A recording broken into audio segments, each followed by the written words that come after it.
Welcome to the Positive Thread podcast. I'm Heather McConaughey, registered nurse turned nutrition and mindset coach, podcast host, and inspirational speaker. I have a passion for empowering millennial women because, well, I'm the oldest of the millennials. Think of me like your big millennial sister, here to help you avoid all the mistakes that I made along the way and inspire you to dream big and achieve your goals. Every week, I'll bring you an interview, topic, or Q&A session that will inspire you to transform your body, mind, and soul so you can achieve your dreams and make a positive impact in the world.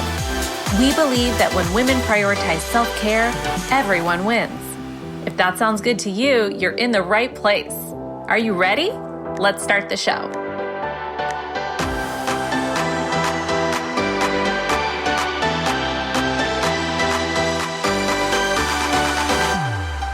Welcome to this week's episode of the podcast. We're going to talk about how to stay fit and healthy this winter. We are entering an unprecedented time of having COVID surges all over the country. We're entering holiday season, and it's kind of a perfect storm to get off track with your health and fitness goals. I've been speaking to so many people recently who are just kind of fed up with the way they feel. They got off track this year. They've gained weight. They've been coping with 2020 through food and alcohol, and they're just kind of like ready to make a change, even though it's the holidays, which is really great. And I'm really proud of all those people. If you're one of my current clients listening, yay, you. But for everybody, I want to give you some actionable tips that you can implement this winter season to stay on your game. You know, COVID life is going to last probably until at least next summer, until we can get a vaccine and we can get more people vaccinated and we can start to lessen some of the restrictions on our lives. But we're probably going to be dealing with this for another year, which can be really hard to digest. But I want you to know that despite your circumstances, you can always be your commitment to your health and well-being. The first thing that I want to recommend you do is get in a morning workout to fight seasonal affective disorder and lower motivation in the winter and that less sunlight that we have. Morning workouts are great because, I don't know about you, but in the wintertime, especially if it's like 4 o'clock and the sun's setting, I have no desire to put on clothes and work out and sweat. I want to curl up in a blanket and like read or watch Netflix and chill out. So getting your morning workout in is going to be a really important way to stay fit this winter. It's also a really important way to fight seasonal affective disorder. So we know that depression and anxiety rates are on the rise this year. Like more people than ever are reporting symptoms of clinical depression, clinical anxiety because of the challenges we're going through this year. And then you layer on top of that seasonal affective disorder and the depression that comes from lack of sunlight and daylight during the winter months, and you kind of have a perfect storm to cause depression. So exercise can fight depression and anxiety, can relieve stress, and it's a great way to get morning light, especially if you can get outside for your workout. So I want to see all of you hitting your morning workouts. You can tag me in your workout selfies on Instagram at Heather McConaughey, but I want to see you getting your booty up and moving first thing in the morning. Number 2. It's really important this winter that you practice good hygiene. And I think there's so much information out there in the media that's misinformation, that like masks don't work. And I've heard this from many people. Here's the thing. As a healthcare provider, we wore masks in the hospital before COVID to protect ourselves from all kinds of diseases, and masks do work, and there's different types of masks and different effectiveness levels and all of that. So certain cloth coverings are not as effective as 3-ply paper, for example. And obviously an N95 mask is going to be more effective than just a basic paper mask. But don't buy into the misinformation that you may be hearing in the media that masks don't work and they're making it worse. It's just not true.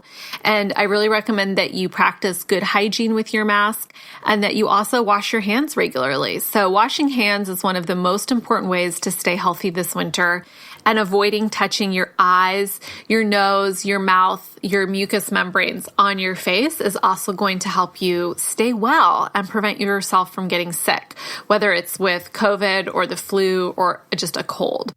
It's also more important than ever to get good sleep. I've been really prioritizing my sleep lately, and it's amazing. Like, I've been going to bed kind of super early some nights, like 9 o'clock, or I will fall asleep on the couch before bed and then crawl into bed at 10. But I'm really focusing on getting really good sleep because that's so important for immunity, and it's also important for mental health. My next tip is really about working on your coping mechanisms.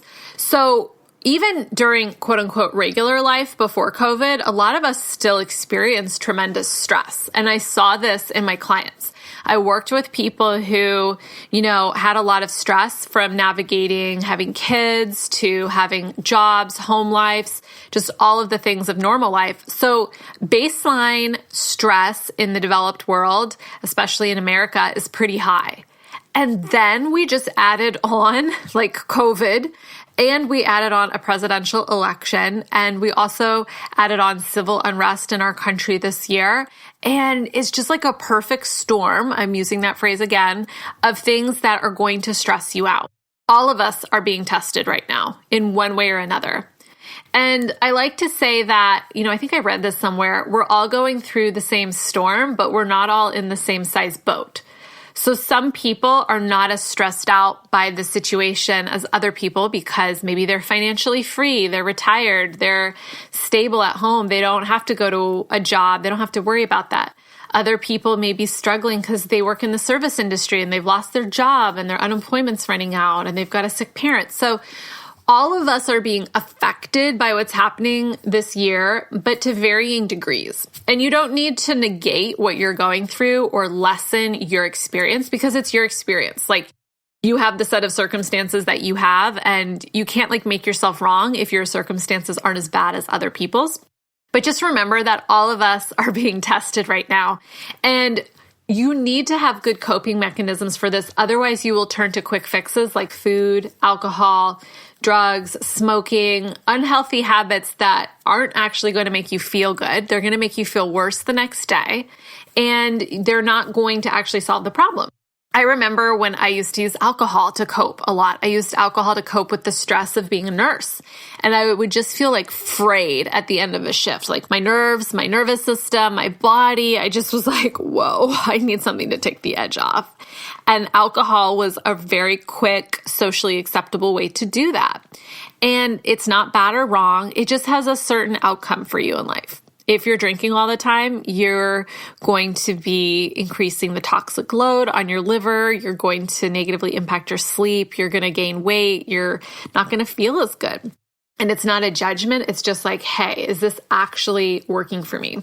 So some of the things that have been really helping me cope right now are sevens breathing. So it's breathing in through your nose and out through your nose for 7 breaths, and then in through your nose, out through your mouth for 7 breaths, and then in through your mouth, out through your mouth for 7 breaths. So 21 breaths total, inhalation and exhalation. I'll say it again. So it's in through your nose, out through your nose for 7 breaths, in through your nose, out through your mouth for 7 breaths, in through your mouth, out through your mouth for 7 breaths. And I actually learned this from my life coach that I'm working with, and he calls it an espresso, meditation, espresso breath work, actually, I think is what he calls it. And I love that because it is just a quick jolt of energy, and it really makes a difference. So starting with breathing, journaling is huge for me right now. So I do a journal practice, again, from my life coach, where I just journal for 3 to 4 pages every day. Sometimes I do it twice a day, and I just get all the muck out. I hate what's happening right now. I'm so sick of the pandemic. I miss going to restaurants. This thing's annoying me. I'm over this. Just get a word vomit. And then I actually rip up the pages. You don't keep them. You don't read them. You rip them up into little pieces, throw them in your trash, burn them in your fireplace, okay? And it's very freeing. It's really helped me a lot. I also have been meditating regularly, especially to my 432 hertz playlists, which if you follow me, you know that I love. It's so relaxing. And I find that I do this in the evening before bed, so I'll meditate, and then sometimes after I meditate, I'll just lay and listen to the music with my eyes closed before bed, and I enter a very relaxed state. So then when I'm ready to actually go to sleep, I can fall asleep really easily.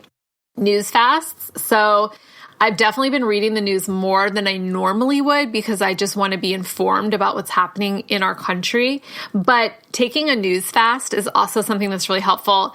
I have been reading the newspaper more because I'm staying with my parents in Oregon right now and they get the newspaper. And I realized that actually reading the paper every day was like negatively impacting my mental health.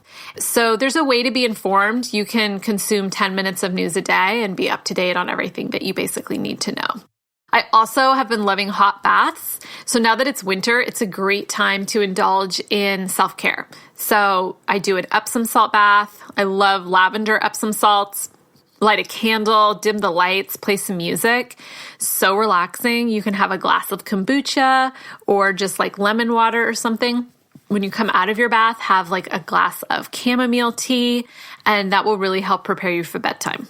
So basically, anything that you can do to lower your fight or flight response to avoid using food or alcohol to cope will really make a difference. We need to basically turn on our parasympathetic nervous system and lower the inputs that are triggering our sympathetic nervous system, which is that fight or flight system. My next tip is about cooking healthy comfort food. So while we don't want to use food, especially food that's not great for our bodies, to cope with negative emotions and stress, it is healthy to use healthy foods to cope with stress. Hopefully that makes sense to people. So when we can cook healthy comfort food, it can really nourish our bodies and also restore our souls. For example, you could make sugar-free applesauce. Peel some apples, cut them into chunks, cook them over, on a stove top, obviously on a stove, okay, in a pot with some like stevia or monk fruit sweetener and some cinnamon. And just cook that down and just add a little bit of water at first, and you will get a delicious applesauce. Well, you could put that applesauce on cottage cheese. You could just have a bowl of it for dessert. You can even eat it with savory foods like pork is great with applesauce. I don't know if you've ever tried that, but it's super delicious. So you have like the warm applesauce and then you have pork and you dip the pork in the applesauce. So good. And that's like an example of a healthy comfort food that's going to make you feel good. It's going to kind of lower your stress, but it's good for you. Also soups. So I've been super into making soups lately, and there's so many great recipes online that are super easy to find. So for example, I made a chicken tortilla soup that was so good, and it was actually really healthy. The thing that makes chicken tortilla soup not the best for you is all the toppings. So the avocado, the sour cream, the cheese, and the tortilla strips. So one of my hacks when I cook recipes from online is I look at how much fat they're adding to the recipe, because typically most recipes add quite a bit of fat that you can modify. For example, this recipe with the chicken tortilla soup called for like 3 tablespoons of olive oil to saute the onions and like garlic in. I was like, no. 1 tablespoon max is all I need. And you know what? The soup was still incredibly delicious. Like nobody would have been able to tell that I used 1 tablespoon of olive oil versus 3 tablespoons. But that kind of simple adjustment and simple hack to your recipes makes a huge difference in the total calories that you're ingesting, and you don't even miss it. So modify foods that you find online that you want to make that seem like comfort foods and make them healthier. The other thing I did is I left off cheese because avocado and sour cream was enough. You could use low-fat sour cream. You could use non-fat Greek yogurt. I ended up using actually like a vegan tofutti sour cream. And I did make the tortilla strips because I feel like they really make the soup. So I did use those and used olive oil, but I didn't use quite as much oil to crisp them up. You could also crisp them up in your air fryer with just a little bit of cooking spray on them. So I shared that specific soup and those specific modifications as an example of how you can make your foods healthier this winter. But soups in general are super nourishing and comforting, and you can have a little bit of like baguette with it or some crackers or a side salad and have just a tasty little lunch. I also love crustless quiches for the winter. So you can do a quiche without a crust and just spray your baking dish really well with cooking spray, and the quiche will come right out. Chili is great in the winter, and crockpot stews. There's tons of recipes online. All you got to do is Google exactly what you want. It's amazing. I think that's one of the coolest things about the internet now is how specific you can be with your searches. So you can even Google something like low-fat chili or, gluten-free quiche or chicken tortilla soup. Whatever you want, you can find basically online. Also, something like sugar-free hot chocolate. So somebody was asking me, I want hot chocolate. What should I do? Well, there's sugar-free packets out there. And here's the thing with sugar-free things, if they have artificial sugar, it's okay to have a little bit of that. Don't be so rigid that you're like, I can never have a Diet Coke or I can never have something that's sugar-free.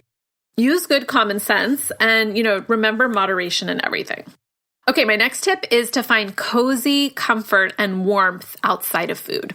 So it's super easy to turn to food in the winter months to comfort ourselves, but there are so many other ways that we can find that warm, comforting vibe. For example, lighting candles. They've actually shown that candlelight and the light from fires and fireplaces is very soothing to people and it helps relax them. It's the kind of light that we had before we had electricity. And so it kind of takes us back, I think, to our more primal selves to be around fire and candlelight. And you can have different candles of different scents, so they relax you and create just good vibes. And lavender candles. I personally love pine scented candles during the winter months, especially around the holidays. Blankets. Blankets are key. If you want to feel cozy, get yourself a heating pad and a blanket and a good book and a warm cup of tea, and you won't be craving chocolate chip cookies because you'll be so cozy in your little nest that you won't need food to add to that comfort. I kind of think about treat yourself like a little baby. A little baby might cry because it needs milk, but once it's fed, it should be good. It's not going to be give me cookies now. It just wants to be held and warm and in a blankie and comforted once its basic nutritional needs are met. And you're the same way. Once you've had basic nutrition, some protein, carb, vegetable, some water, you don't need more food to feel good and comforted. You need to turn to other coping mechanisms to make yourself feel cozy and warm. So I also love virtual fireplaces. So I used to do this all the time. In the winter, I would pull up a app on my computer, which was a virtual fireplace. And it's amazing how the crackling noise was actually extremely comforting of even a virtual fire. So if you have a real fireplace, by all means, light a fire. But if you don't have access to that, then download the fireplace app to your computer, and then you can make it full screen and have a little cozy fireplace wherever you're at.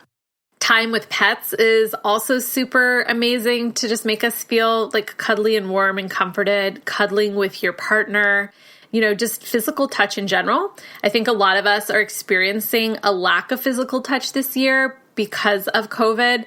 We're not hugging our friends as much. We're not, getting together with people. Maybe we're not dating as much. We're being much more cautious and, socially isolated, and we're having less touch. So anything you can do to kind of get that healthy touch will also help.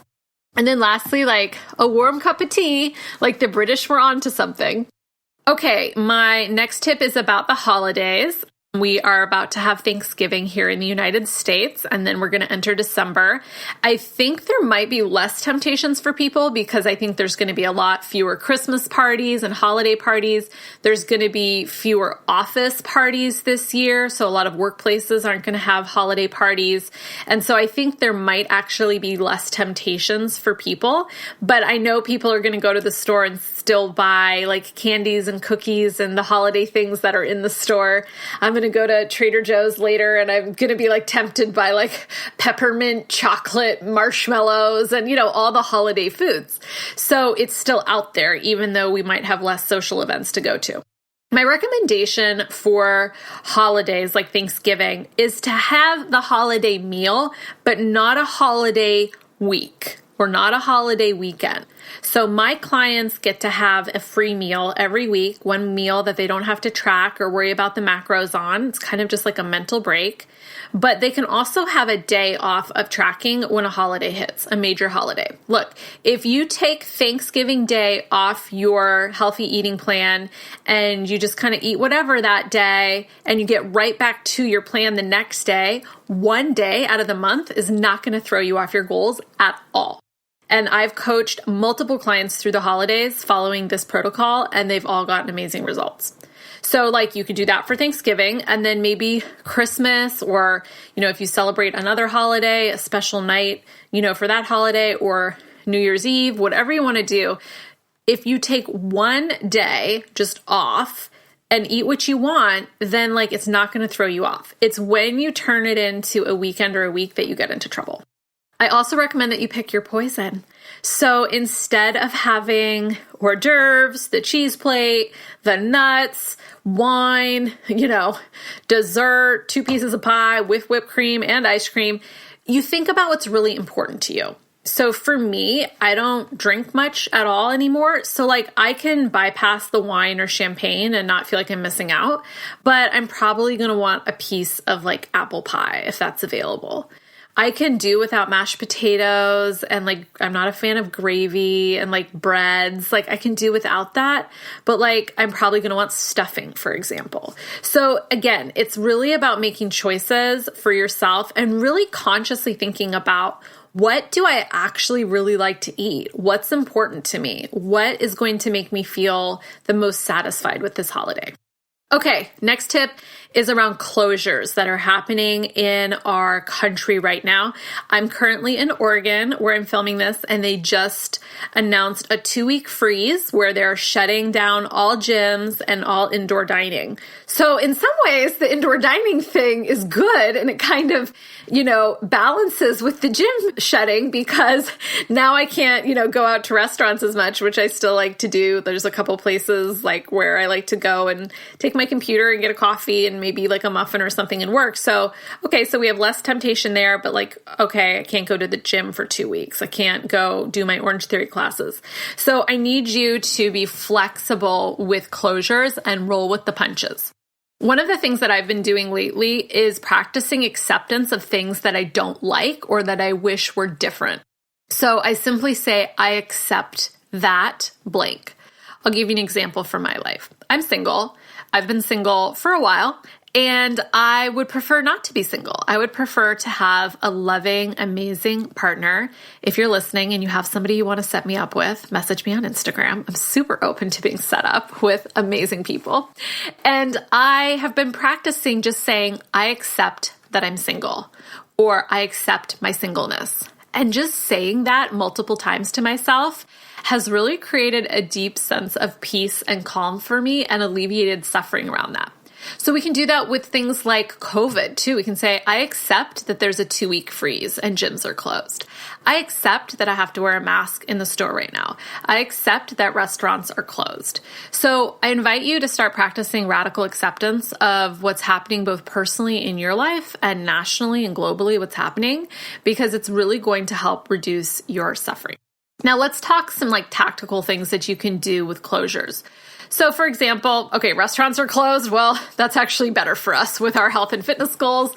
We want to be cooking more at home anyway for our health, because we can control the foods we're eating. And we want to remember that restaurants add lots of added fats to things. Just this morning, I went out for breakfast with my dad and I got scrambled eggs, and I know they were cooked in butter because I can taste the difference of how I cook them at home and they cook them, and I can taste the butter. And it's not bad or wrong. It's just something that I'm aware of. I'm going to eat less fats in other meals today because I know that there was fat in my scrambled eggs. Okay, so it can actually help us to be cooking at home more because we can control what's actually being put into our foods. So if your gyms are closing down, I recommend that you come up with a plan quickly of what you're going to do differently.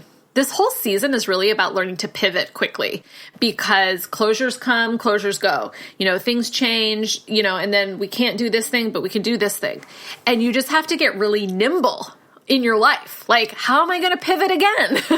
Okay. So for example, what I recommend you do is you double down on your walking, because we can all walk more. Now, I know winter's settling in and some places it's already snowing. It's super cold. I'm in a place where it's raining, and I have lived in warm environments for basically the past 8 winters. And so it's a little bit of an adjustment for me too, to be like, how am I going to stay active and walk during the winter months? So I recommend that you get your rain clothes out, you get an umbrella. Even if it's raining and it's not super cold, if you can just walk with an umbrella, you can still get your steps in. A lot of people have treadmills at home that I know of, a lot of my clients. So get on the treadmill, listen to a podcast, watch your favorite show. You can even reserve something that you look forward to for your walking. For example, if there's a podcast you love listening to, maybe this podcast, then only listen to the podcast when you're walking. Like, have that be a requirement. Or if you have a treadmill at home, then say, I'm only allowed to watch this Netflix show when I'm on the treadmill. And that can motivate you to get your booty into gear. Now, we have this beautiful thing called YouTube that literally has millions of free workouts. So the great thing about this season is maybe you can't even afford to go to the gym. Maybe you're struggling a little bit financially right now with everything going on. Great. If you have a computer or a phone and Wi-Fi, then you can get on YouTube and you can search for any workout you want. Remember, with YouTube, it's a searchable database, right? It's like a Google for videos. So you can search very specific things. You can be like, I want a 10-minute HIIT workout with just body weight, or you can search for 10-minute HIIT workout with dumbbells. You'd be shocked at how specific you can search for a workout and find something. You can search for 30-minute bedtime yoga or 30-minute morning yoga. What I love now is like you can actually put in the time of the workout that you want to do and find something, because they're putting that in the titles. So I recommend that you use YouTube for home workouts. And hey, if you are not motivated to work out at home, I completely get it. I actually do not like working out at home at all. It's not my thing. I like going to a place where I'm around other people and I have a coach motivating me and I don't have to think and someone's just telling me what to do. But that said, you can still find something to do at home. Maybe it's just a 10-minute yoga video. Hey, you're moving your body, you're doing something good for yourself. That's better than nothing. And then with closures, with gyms closing, just remember that your nutrition is 80 to 90% of the game. I remember when I was first working out again after gaining a bunch of weight living in New York, I basically didn't work out. I was living in New York City, so I walked, but that wasn't anything new. I'd been walking the entire time I lived in New York and gaining weight because the walking wasn't enough to cancel out all of the food I was eating in New York City and the alcohol that I was drinking while living there. And if you've lived in New York or been there, you know the food and, the alcohol is abundant and flowing. So what I discovered though was just by modifying my nutrition, I started to lose weight and I wasn't even exercising. So just remember that nutrition is way more important than your ability to get to the gym. And the one thing you have complete control over during the pandemic is what you put in your mouth. Everything else may be going to hell in a handbasket and you may feel completely out of control in other areas of your life, but you do have control over cooking healthy meals. You do have control what you buy at the grocery store. You do have control what you choose to meal prep and eat. And nobody can take that away from you. Grocery stores are still open. We don't have any supply chain issues with healthy food in this country. We're very blessed. So you have no excuses for not eating healthy. That's your tough love coaching for today. Let's go to your soft love coaching now. Lastly, I just want to leave you with this. Be graceful and compassionate and gentle with yourself and others right now. We are all more irritable. We are all more edgy. We are all more frustrated and anxious. And if you feel more cranky than normal, just remember it's the pandemic. It's not you, okay? We're all going through it and it's really rough and it's really stressful. We're living through a once in a century type of historical event. You're literally living through a historical event right now that will be written about in history books for, hundreds of years. And so just give yourself some grace and compassion with yourself while also being disciplined in reaching your goals if that's important to you right now. You don't have to use the pandemic as an excuse to not be focused on your goals, but you can also still be compassionate with yourself. This too shall pass. We will get back to normal living, and we are going to grow and evolve individually and as a society out of this really catastrophic historical event. And remember that if you're feeling rough during this period, it's the pandemic and it's not you. Thanks for listening, and I will talk to you soon.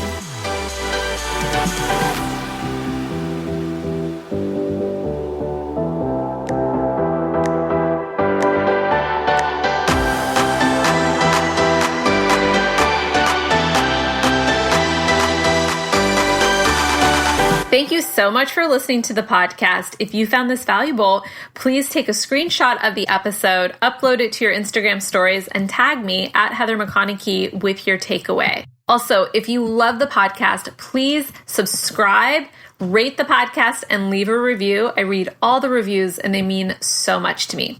New episodes drop every 2 weeks on Sunday, and I can't wait to get to know you better and share more life-affirming wellness, business, and mindset tips with you. Talk to you in 2 weeks.